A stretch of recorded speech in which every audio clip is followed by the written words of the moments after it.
गरीब और मध्यम वर्गीय लोग पैसे के लिए काम करते हैं, पर जो अमीर होता है उसका पैसा उसके लिए काम करता है।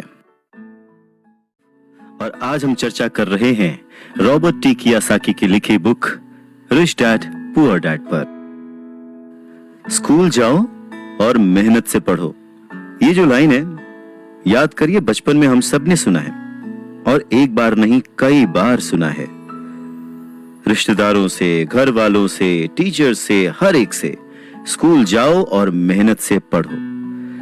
एक वक्त तो ऐसा लगता था कि बस पढ़ते रहो पढ़ते रहो पढ़ते रहो, पर जैसे जैसे समझ आगे बढ़ी एक सवाल मन में घर करने लगा, आखिर हम पढ़ किस लिए रहे हैं? देखिए, स्कूल जाना और पढ़ाई करना ये बहुत ही अच्छी बात है, लेकिन अगर कोई काम किया जा रहा है तो वो किस वजह से किया जा रहा है ये जानना भी उतना ही जरूरी है। अपनी पढ़ाई पूरी करने के बाद हम सबसे पहले जॉब ही ढूंढते हैं ना, ये सोच करके जॉब मिलने पर हमारी सारी प्रॉब्लम्स दूर हो जाएंगी, पैसे मिल जाएंगे, हम घर बना लेंगे, गाड़ी खरीद लेंगे और जो भी जरूरतें हैं पैसे से जुड़ी हुई वो सब पूरी कर लेंगे। पर ऐसा होता नहीं है। बहुत सारे लोग अच्छी जॉब और बहुत ही अच्छी सैलरी होने के बावजूद खुश नहीं होते। वो अपनी जरूरतें पूरी नहीं कर पाते, बहुत ही मुश्किल से घर का खर्च चला पाते हैं, पर वो लगे रहते हैं इस उम्मीद में कि शायद अगले साल फिर से इंक्रीमेंट होगा, पैसे बढ़ेंगे और उन पैसों से हम अपनी जो जरूरतें हैं जो पूरी नहीं कर पाए हैं उन्हें पूरी कर लेंगे। और वो और ज्यादा मेहनत करते हैं प्रमोशन पाने के लिए। पर वक्त के साथ साथ हमारी जरूरतें और हमारा लालच बढ़ने लगता है। पहले तो पैसे के बिना रहने के डर से हम बहुत मेहनत करने लग जाते हैं और उसके बाद जब हमें सैलरी मिलने लगती है तो हमें लालच और ज्यादा पाने की इच्छा जाग जाती है। और चूहे बिल्ली के इसी खेल में हमारी जिंदगी का भी एक पैटर्न बन जाता है।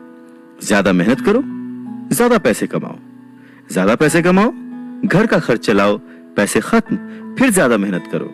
और ये जो विशेष सर्कल है ये चलता रहता है और इसी सर्कल में हम गोल गोल गोल गोल घूमते रहते हैं। अगर हमारे पास ज्यादा पैसे आ भी जाएं तो भी हमें इस विशेष सर्कल में घूमने की आदत पड़ जाती है। हमें डर और लालच पर काबू पाना सीखना बहुत जरूरी है, क्योंकि अगर हम अमीर बन भी गए तो इन आदतों की वजह से हम हमेशा डर के साए में रहेंगे और अपनी जिंदगी को एंजॉय नहीं कर पाएंगे।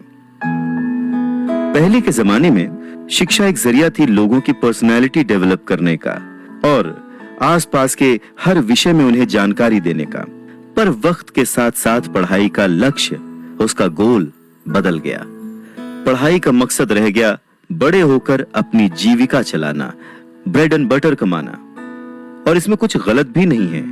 वक्त के साथ चीजें बदलना बहुत जरूरी है, क्योंकि जो चीज वक्त के साथ नहीं बदलती वो या तो हमारी खुशियां छीनती है या फिर समाज को बहुत ही पीछे ले जाती है।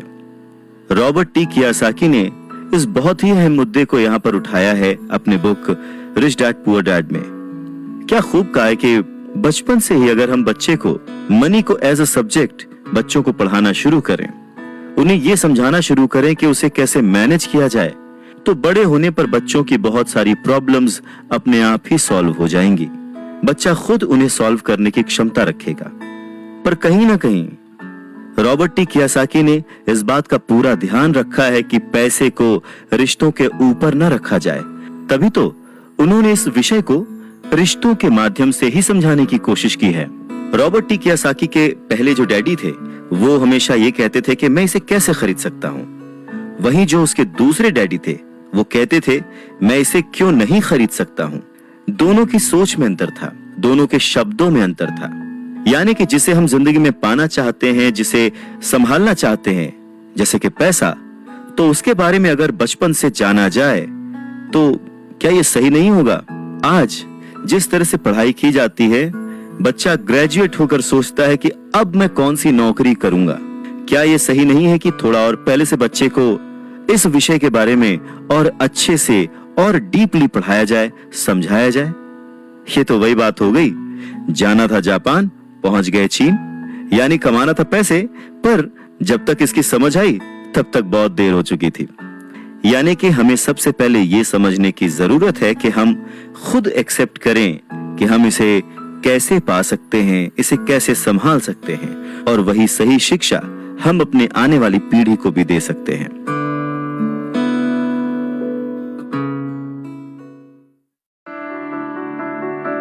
अगर दिल्ली जाना है तो टिकट भी दिल्ली का ही लेना पड़ेगा। नमस्कार, और हम बात कर रहे हैं रिच डैड पुअर डैड की, जिसे लिखा है रॉबर्ट टी कियोसाकी ने।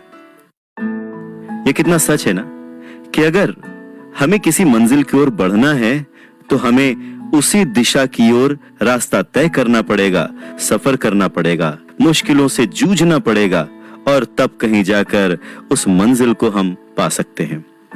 धन संबंधी जो शिक्षा है उसके बारे में भी कुछ ऐसा ही है। धन कमाना एक अलग बात है, पर उस धन को सही ढंग से संभालना एक अलग कला है। पैसा एक तरह की ताकत है, पर इससे भी बड़ी ताकत है उसे संभाल कर रखने की समझ। पैसा तो आता और जाता रहता है, पर अगर आप ये जानते हैं कि पैसा किस तरह से काम करता है तो आप ज्यादा ताकतवर हो जाते हैं और आप दौलत कमाना शुरू भी कर देते हैं। देखिए, केवल सकारात्मक सोच से ही समस्या हल नहीं होती है। हाँ, ये जरूर है कि सकारात्मक सोच आपको उस दिशा की ओर बढ़ने की हिम्मत देती है। देखिए ना, ज्यादातर लोग स्कूल में पढ़ते हैं और वहां पर वो कभी ये नहीं सीख पाते कि पैसा काम किस तरह से करता है। इसीलिए वो पैसे के लिए काम करने में अपनी पूरी जिंदगी बर्बाद कर देते हैं। रॉबर्ट टी कियोसाकी कहते हैं कि उनकी ये पैसे से जुड़ी हुई शिक्षा, वित्तीय शिक्षा, जब वो केवल 9 साल के थे तभी शुरू हो गई थी। पर सबसे जरूरी बात यह थी कि उन्होंने जो पहला कदम उठाया था, ये निर्णय लिया था कि उन्हें किसकी बात सुननी है, अपने पुअर डैड की, जो कि बहुत ही पढ़े लिखे हैं पर पैसे को अहमियत नहीं देते, या फिर रिच डैड की बात, जो कि उन्हें उतना ही प्यार करते थे जितना कि उनके पुअर डैड। पर उन्होंने पैसे को कभी छोटा नहीं समझा, और क्योंकि रॉबर्ट टी कियोसाकी सिर्फ 9 साल के थे तो उनके रिच डैड ने बहुत ही आसान शब्दों में उन्हें वो लेसन्स पढ़ाए, पैसों के बारे में वो लेसन्स सिखाए। जी हाँ, हम किससे सीख रहे हैं, किसकी बात मान रहे हैं और किसे अपना मार्गदर्शक चुन रहे हैं, ये बहुत जरूरी है। क्योंकि जो हमें गाइड कर रहा है, अगर उसका नजरिया ही अलग है तो वो आपको सही मंजिल की ओर नहीं पहुंचा पाएगा। रॉबर्ट टी कियोसाकी के दोनों ही डैड्स, रिच डैड और पुअर डैड, उन्हें उतना ही प्यार करते थे, पर सिर्फ नजरिए की वजह से रॉबर्ट टी कियोसाकी ने अपने रिच डैड की बात सुनना प्रेफर किया। रॉबर्ट टी कियोसाकी कहते हैं कि जब तक उनके रिच डैड रहे, उन्होंने पूरे लाइफ में सिर्फ 6 ही लेसन उन्हें सिखाए, और ये 6 लेसन उन्होंने अपनी book rich dad poor dad में लिखी है, जो कि एक बच्चा भी समझ सकता है। सबक नंबर 1, अमीर लोग पैसे के लिए काम नहीं करते। सबक नंबर 2, पैसे की समझ क्यों सिखाई जानी चाहिए। सबक नंबर 3, अपने काम पर ध्यान दो और अपने काम से काम रखो। सबक नंबर 4, टैक्स क्या है उसे समझो और कॉरपोरेशंस की ताकत। सबक नंबर 5, अमीर लोग पैसे को जन्म देते हैं। सबक नंबर 6, पैसे कमाने के लिए काम ना करें, सीखने के लिए काम करें।